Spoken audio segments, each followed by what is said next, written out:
Hello, this is not a guru, and I'd like to spend some time in this video talking about Charlie Kirk. Now, I was a casual follower of Charlie. I was not one who was constantly watching his content every day. I knew of Charlie, I knew of Turning Point USA, I knew of his mission, but I'd never financially supported it. For whatever reason. I did make political contributions, but not directly to Turning Point. I appreciated the work that they were doing, and I really appreciated the dialogue that Charlie was having with college students. He wasn't afraid to debate people, and he also was not afraid to put a mic in front of the people that disagreed with him. And that's very important because very, very few people are willing to do that and have a reasonable dialogue. Now, since Charlie's passing, I've paid a lot more attention to his history and how he built that organization and his vision from a young age of building that and how he carried through with it. He started with virtually nothing but a dream, and he built something from that dream because he believed in what he was doing. Charlie Kirk was a man of discipline. He organized his life for maximum potential, which is this is something few people do, including myself. Had I started out at 16 or 18 with the mindset that Charlie Kirk had, I'd probably be in a very, very different place right now.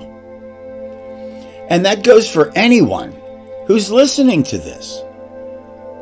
The things you think are impossible are possible if you put your mind and will to them. And this is the thing that really stands out to me about Charlie Kirk. This man was a master at managing his time. He was very much an analytical person. He was very much a man who hungered for knowledge. And he was very much a man of faith.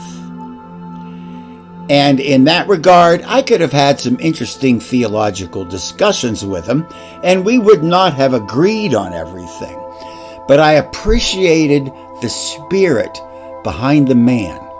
You see, this is what I look for in relationships with people. What kind of heart do these people have? Beyond what they say they believe, where is their heart at? And I think that this is very important to know. I will pray with people of any faith if I think their heart is in the right place. It doesn't matter to me if you're Mormon or Catholic or Seventh-day Adventist or Jehovah's Witness or Hindu or Buddhist. That doesn't matter to me. It used to matter. But I've matured, I've grown in my beliefs. And I'll share that later in different videos. But the core of that man was very, very, what I want to say, solid. He had his chops down. He had his life down. He had his beliefs down. He had his search for knowledge together. He was just a fantastic organizer of his time and of his life and of his energy. And that's what made Charlie Kirk the amazing individual that he was. And when he passed, even though I wasn't intimately familiar with the man, something in my heart just broke that people can be so numb and so unaware and so quick to judge without listening. Charlie wasn't hateful. He wasn't a Nazi. As a matter of fact, he was probably more well-read and more well-educated than most of those students who were debating him. And he showed it over and over and over again. And Charlie Kirk knew how to handle himself in a debate of ideas. And he knew how to expose the weaknesses in the arguments of his opponents. And the thing that enraged people more than anything else was the fact that they could not outthink him. And this is made evident in many of his discourses with these college students. Now, at this point, I want to address the conspiracy theories that are circulating around his death. And I think it's important because the problem here is that most of the information that's being spread simply is not factual. It's just not. I began to question the Kennedy assassination based upon the words of Lee Harvey Oswald. Lee Harvey Oswald said, "I didn't shoot anybody. I'm just the patsy." Now, any man saying and using those words has identified himself with a group of people who could have potentially set him up as the patsy. And that's the reason why they had to get Jack Ruby to eliminate him. Because if his case had ever gone to trial, Lee Harvey Oswald would have exposed everybody involved. Even if he didn't know the exact details of the plot, he knew the people that had been using him and moving him around.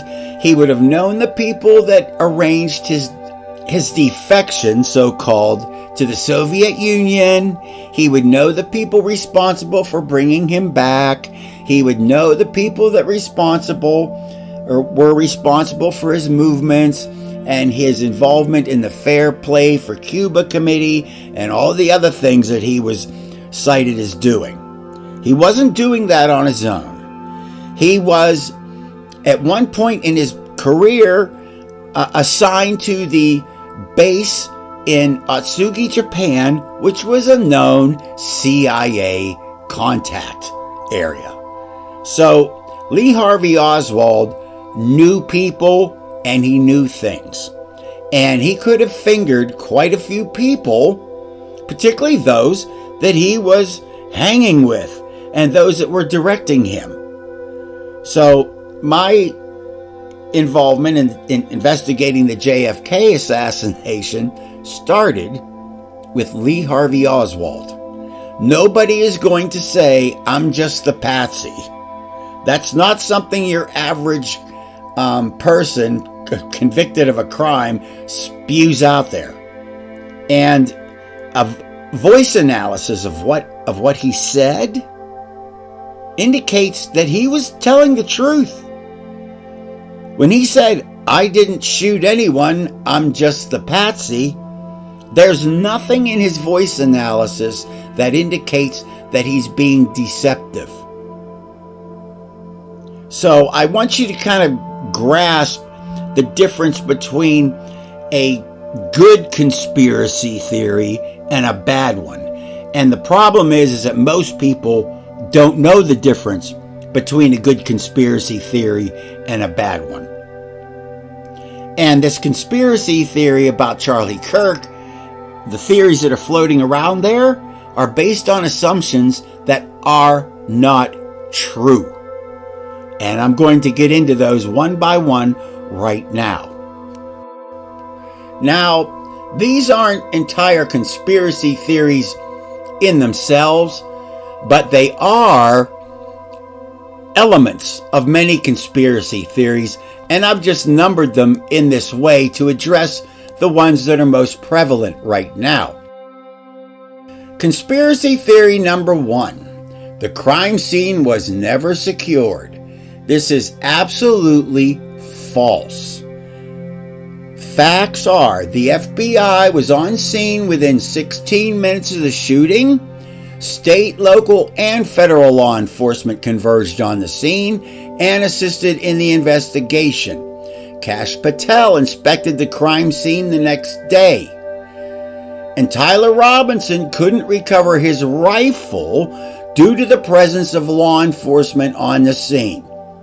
Not only that, and I found this online, if you happen to be a Utah resident and you happen to have a copy of the Salt Lake Tribune, you would have seen pictures of this scene with crime scene tape around it. So this idea that the crime scene was never secured is completely false. Okay? It's just not true. Never was true. Somebody made a statement online, a bunch of gullible people started repeating it, and it's out there everywhere now. The crime scene was never secured. Well, then please explain to me why the Salt Lake Tribune had pictures of this campus with crime scene tape around the area of interest. Don't tell me this was never secured. No member of local law enforcement, federal law enforcement, or state law enforcement that was near this will tell you that that crime scene was never secured. Okay? That's nonsense. Now let's go on to number 2. A 30-06 would have blown a huge hole in the victim or decapitated him. Now, there are a lot of hunters and military people online making statements that a 30-06 can go through 8 elk and 6 deer and 10 tanks and blah, blah, blah, blah, blah. Now, I'm being facetious, but there's a big problem with this whole idea of concentrating only on the caliber of the round, because that doesn't tell you anything about the type of projectile that was used. Martin Luther King was shot in the face with a 30-06 from a distance of about 70 yards. The shot struck King in his right cheek. There was no massive exit wound. It did not blow his head off. The bullet was found lodged in his shoulder. Now, that bullet did do a great deal of internal damage. Okay? But he had an open casket. Are you with me? And that bullet entered his cheek, went down. Evidently, it exited his lower jaw, re-entered at the neck, went down, did all kind of internal damage. But there was no massive exit wound. It didn't blow his head off. Now, there are several different bullet types available for a 30-06, and each will react differently when striking a target. Nobody who seems to know everything about a 30-06 is aware that there are different rounds that can fit that weapon, up to and including rounds for small game. So all these people online claiming to be hunting or military experts evidently have no idea that there are different rounds for this weapon. There's full metal jackets, there's soft points, hollow points. I think there's a polymer tip, and there is definitely a round for small game. So it doesn't matter the caliber of the weapon. What matters is the type of round that was used. If we don't know that, you cannot make any assumptions about what is going to happen when the person is hit with that round. And not only that, there are numerous forensic case files where humans have been shot with high caliber weapons and there was no exit wound. I read a report or heard of a report from a man who knows, a forensic pathologist, where a woman was shot point blank in the head with a .38 special and that round bounced off her skull. How does that happen? Not often. There's another case where a man tried to commit suicide with a .22. Okay? This man tries to commit suicide with a .22. He ends up shooting himself twice because the first round bounced off his head. He made a second attempt and the same thing happened. Why? Because the rounds he were using were old rounds. They had lost their firepower. And this is what happens when ammunition is stored for prolonged periods of time. It can become degraded. You need to understand all these fine points before you jump to amazing conclusions that about a 30-06 and it taking out a tank at 200 yards, okay? I mean, this is nonsense. And these people that claim to be so-called experts and know-it-alls actually don't know it all, okay? This is it's just silly what people are doing online these days. Everybody's an expert, a dime store expert, but they don't really know everything, okay? Now let me get on to number 3. Conspiracy theory number 3. Some unknown characters removed the cameras and tampered with evidence. The fact is that the TPUSA staff secured those cameras because they were their property, and they secured the SD cards to prevent them from being stolen or falling into the wrong hands. That was a smart move because people started grabbing all kind of stuff when Charlie Kirk went down. People were stealing merchandise off the tables, believe it or not. They did not want those cameras to fall into the wrong hands, and they had an emergency on their hands. 6 of those guys had to transport Charlie to the hospital. That kind of puts a hole in your security. So, and we know who this person was that took down these cameras and took the SD cards. All of that information has been turned over to the FBI. All right? None of that stuff has been lost. None of it's stolen. None of it, some conspirators came in and removed this stuff. That is absolutely not true. Not true at all. All that evidence is in the hands of the FBI.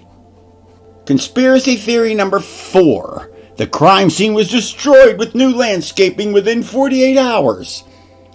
Also not true. The landscaping work started on September 15th, 5 days after the incident.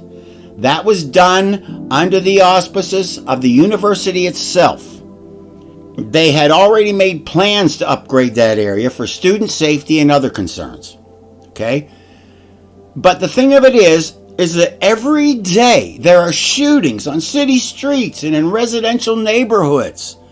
Investigators don't shut down streets and neighborhoods for prolonged periods of indefinite days or weeks after they've gathered the pertinent evidence. There's no need to do that. How long do you think they should have shut down that scene for? 10 weeks? A year? What? They're not going to do that. Law enforcement does not do that. They stay on scene till they've swept the area, gathered all the pertinent evidence they need, and then they reopen the scene. All right? I mean, this is crazy to think that there was some reason to keep that campus shut down for a month. It's just not happening. Conspiracy theory number 5. No autopsy was performed on the victim. This has since been debunked. The broadcast that was shared between dispatch and the police indicated that there was no autopsy done at the hospital. That is correct. The autopsy was done after the body was moved from the hospital and turned over to the medical examiner. That autopsy was done, and that autopsy will be provided as key evidence that the prosecution will present at the trial. So believe me, yes, there was an autopsy done on Charlie Kirk. Okay? Somebody said, oh, well, they probably just fudged all the results. Here's the problem with that. If you don't have proof, it's nothing more than innuendo. And innuendo isn't proof. Prove to me that they fudged the autopsy. Who did it? Who fudged it? Give me a name.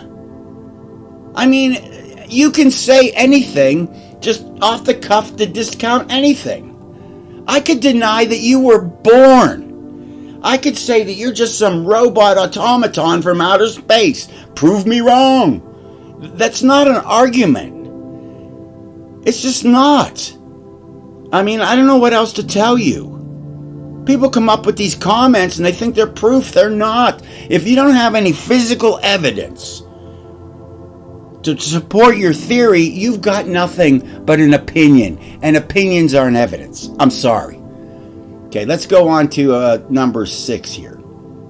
Conspiracy theory number 6, the alleged shooter disassembled the weapon after firing, but the FBI found it assembled. This is absolutely false. Fact, the shooter carried the weapon disassembled, hidden under his clothing, and likely partially hidden by his backpack, onto the roof and assembled it using a screwdriver that was later recovered on the roof by investigators. His backpack was also likely used to carry the black towel, the ammunition, and the trigger assembly. The shooter left the scene with the weapon fully assembled and wrapped in a black towel. That's what the security footage is showing from the cameras there. The assembled weapon and towel were recovered by investigators, and DNA matching the shooter was found on these items. That is going to be a hard thing for the defense attorneys to deny. The FBI has far more footage than they've ever released to the public, and for good reason. There is evidence that you must keep simply and exclusively for trial. Okay? There's a reason for that. There's a reason why evidence is protected until trial. First of all, you don't want to poison your jury pool. You can't have the defense making the defense that the jury pool is just completely polluted and there's no way that the defendant can get a fair trial. You don't want that to happen. This is why members of TPUSA are keeping their lips tight, because they were instructed to by the police and the prosecuting attorneys. They don't want all this information all over the place in every paper. Because they have a trial they're going to have to go through to prove this stuff. I mean, God, people, get a brain. I mean, how come all the people at TPUSA aren't asking questions?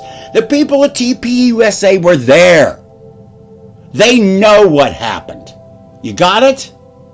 They're not a bunch of internet sleuths out there with their thumb up their butt trying to figure out what happened. They were there. They know. And they probably have been instructed to keep their lips tight until trial. And there's a reason for that, and a logical reason. Okay, let's go on to conspiracy theory number 7. Number 7. The shooter couldn't have assembled the weapon quickly enough. Fact. Matt Kester, who has a YouTube channel, reassembled that rifle in about 40 seconds in a YouTube video. All he used was like 3 or 4 screws and a screwdriver. That's all that the defendant needed to reassemble that weapon, was a screwdriver and a few screws. I imagined that whole process was practiced by the defendant. But Matt Kessler reassembled that rifle in 40 seconds in a YouTube video. So, and he's pretty good at what he does, okay? But he didn't practice it. He just knows firearms. And this defendant probably could have assembled that weapon in about a minute with a little practice. So this doesn't hold water. Let's go on to number 8. This is conspiracy theory number 8. Tyler Robinson was a patsy. Okay, a patsy for who?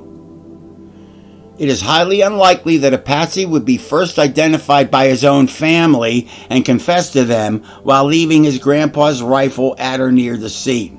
That's a stretch, my friend. Real patsies are most often apprehended, and rather quickly, by the way, by those working for or in cooperation with the agency that set them up. If you want to say that Tyler Robinson is just a patsy, you have to say for who. And he would have had to have some kind of connection with that who or those people to set him up as a patsy. The only people that Tyler Robinson was in contact with were his left-wing people, his buddies online, his furry boyfriend, and the people he was involved in the Discord chats and so forth with. So if he was a patsy, he wasn't a patsy for anybody but those left-wing groups. And how could they set him up and use him as a patsy? You can't say that Tyler Robinson was a patsy for the Mossad or Israel without somehow connecting him to one of those groups. Somebody has to bring a patsy into their circle of influence to use them as a patsy. They just don't grab names out of a phone book. People have no idea how the real world works. And this is why you get these crazy theories. If Tyler Robinson was a patsy, for who? How did they get a hold of him? What was his contact? If he's going to be a patsy for the Jews, show me where Tyler Robinson ever attended a synagogue. I mean, honest to God, people, I can't make the world make sense to people who don't know how to use logic and logical thinking. I just can't. Okay? Let's go on to number 9. The FBI keeps changing the story. Fact. The key components of the FBI's case have remained consistent. It's the conspiracy theories that keep changing. Okay? There is a charging document in this case, in the hands of the judge, where the FBI has laid out its case and its evidence against Tyler Robinson. It's all there in the charging document. You can find it and download it from online. People are saying, well, the FBI keeps changing its story. With what evidence? Show me in the charging documents where the FBI is changing its story. Once again, people can say anything. Proving it is another story altogether. Number 10. The messages between Lance Twiggs and Tyler Robinson are fake. Fact. Those messages were recovered from Lance Twiggs' phone, and the conversation was not one way.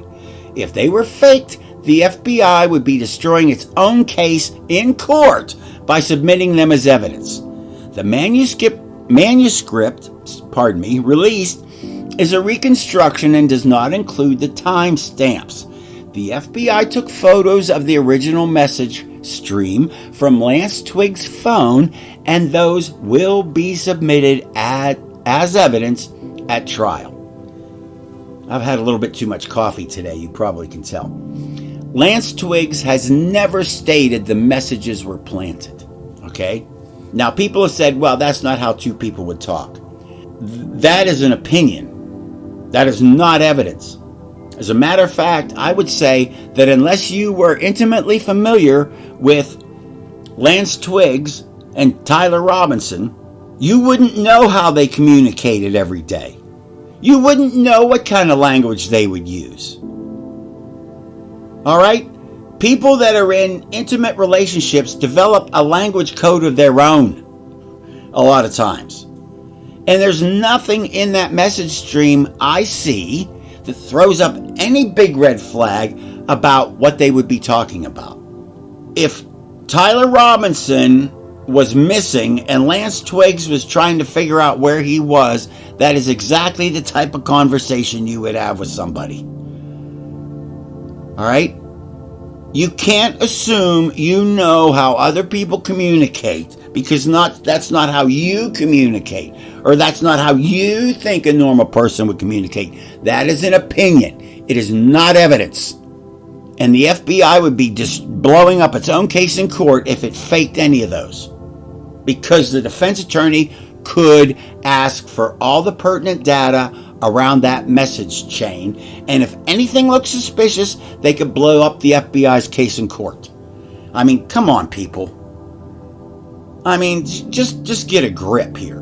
Let's focus on the world of reality that we know. All right? After Charlie was shot, his crew avoided taking him to the nearest hospital. I have seen this repeated over and over. This is false.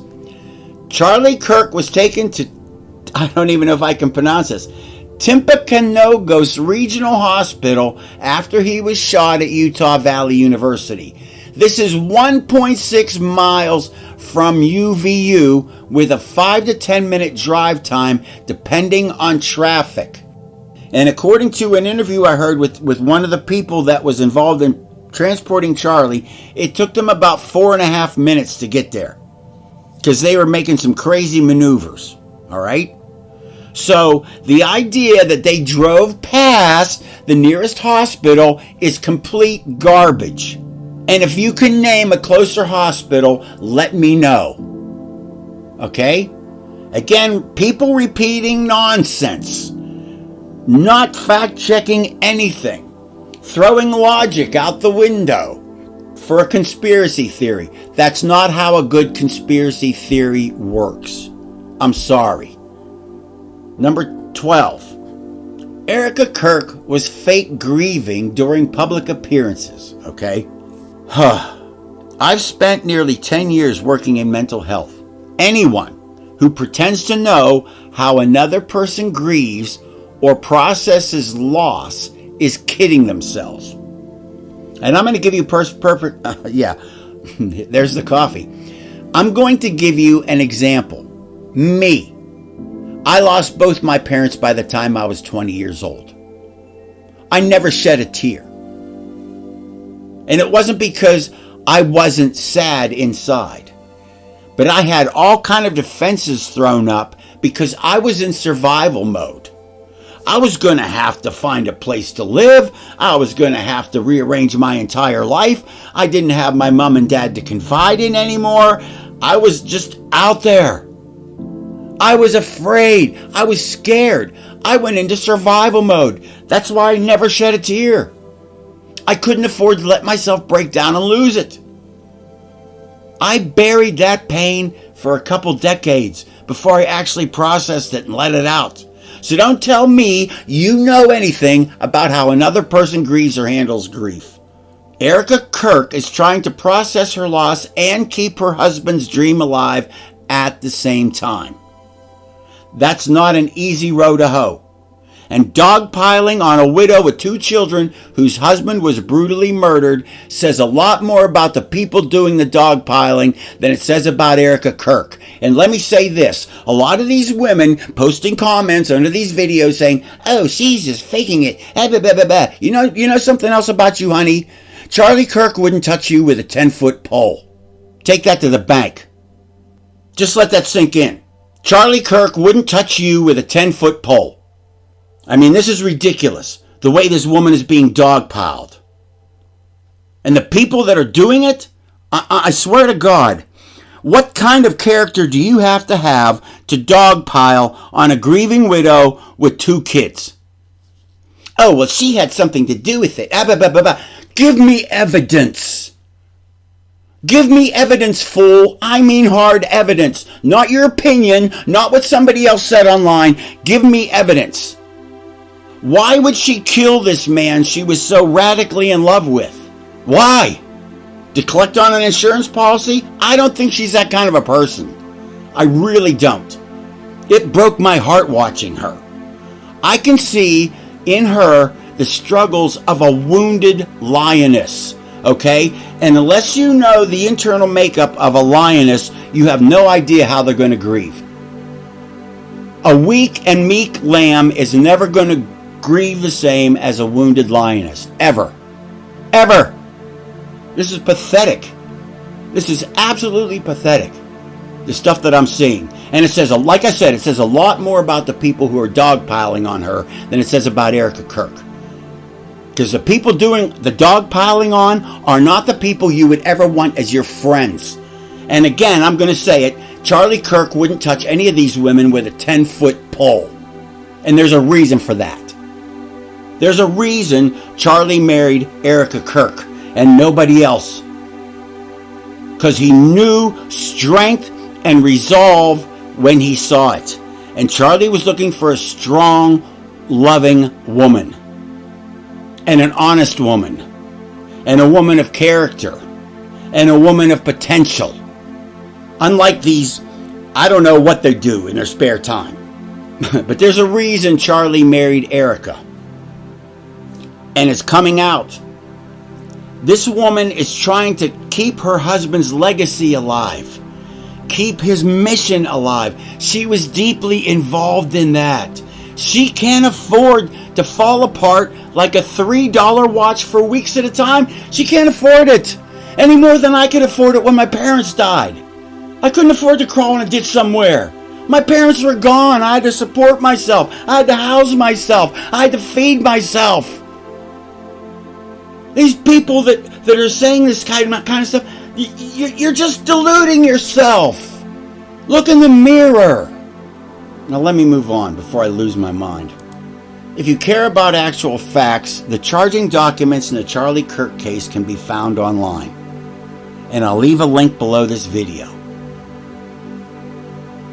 Alright? And last but not least, when you're trying to figure out a problem, always remember Occam's razor. Occam's razor, also known as the law of parsimony, is a problem-solving principle attributed to the 14th century philosopher William of Ockham. It states that when presented with competing hypotheses, the one that makes the fewest assumptions should be selected. This principle is often summarized as entities should not be multiplied unnecessarily. In this case, the more complications you add to the narrative, the less likely that narrative is going to play out in real life. Palm gun guys, exploding neck things, shots from behind, etc., etc. Okay? They all have massive problems with them. All of them.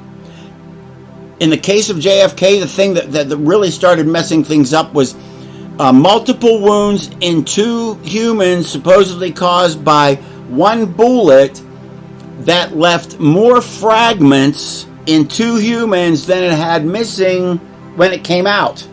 That doesn't work. And this is why the magic bullet theory failed. Okay? This is why people really started looking at it. There's no way that bullet could have been the one that passed through JFK and John Connally, because there were too many bullet fragments left in both those men to be attributed to that bullet. That's a real problem. When you start bringing in palm gun people and multiple shooters and shots from behind through the roof of the tent and air gun weapons and lasers and all that, you've got to have physical evidence. Not rumors and innuendo and maybe this, maybe that. You couldn't build a case in a court of law on any of that stuff. You could not. Face it. And which one is it? Is it the exploding lapel mic? Is it the shots from behind? Is it the guy with the palm gun? Which is it? It can't be all of the above. And if you want to suppose some air gun was used, then you have to exactly match the timing of the shot from a real gun with your air gun, and that is extremely complicated. How are you going to do that? I mean, people just, God, use some logic. The more you overcomplicate your case, the less chance there is that it's going to hold any water. And that was one of the problems with the government's case in the JFK incident. There were a lot of problems with what they were trying to make one bullet and one gunman do. And that's what helped blow open the case. I don't see a conspiracy theory here that works. I don't. I'm sorry. If Tyler Robinson is somebody's patsy, who's Patsy? How are you connecting him with these other groups? How? How do you connect him with the Mossad if he's never been to a synagogue or a Jewish temple or attended any... This is the stuff that you have to prove and put out there. Where is it? The FBI has more evidence on this than they're releasing to the public. And they're not going to release it till trial. Because smart prosecutors do that. They have to, at trial, present all the evidence that they have against Tyler Robinson to the defense. And if there's any holes in it, you can bet the defense attorneys are going to pick at it. But I can guarantee you one thing, none of these defense attorneys is going to come up with a palm gun guy or shots from behind or 10 shooters or any of this other nonsense. I guarantee it.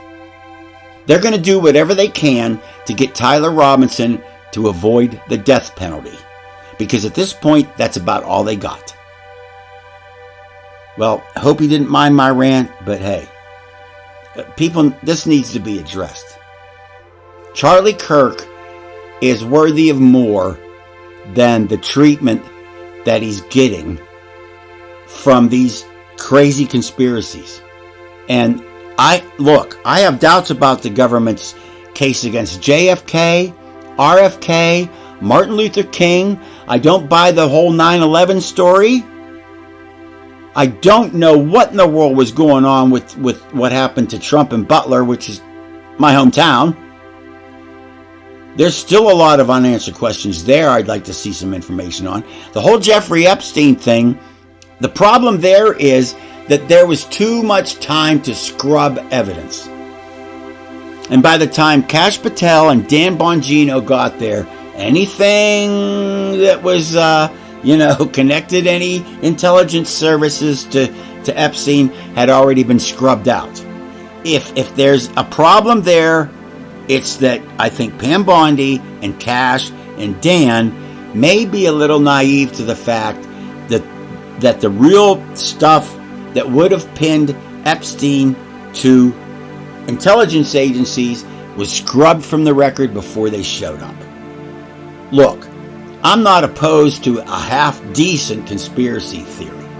There's just nothing I see in this that even comes close to building a case for a second shooter or that Tyler Robinson was a patsy. I'm just not finding it. Well, anyway, once again, hey, thanks for listening to me rant, and God bless. And I just wish nothing but the best for Turning Point USA from this point on, and I am going to start financially supporting that organization. They're doing a great work, and I'm going to get fully behind them. Well, thanks for watching, and have a great day.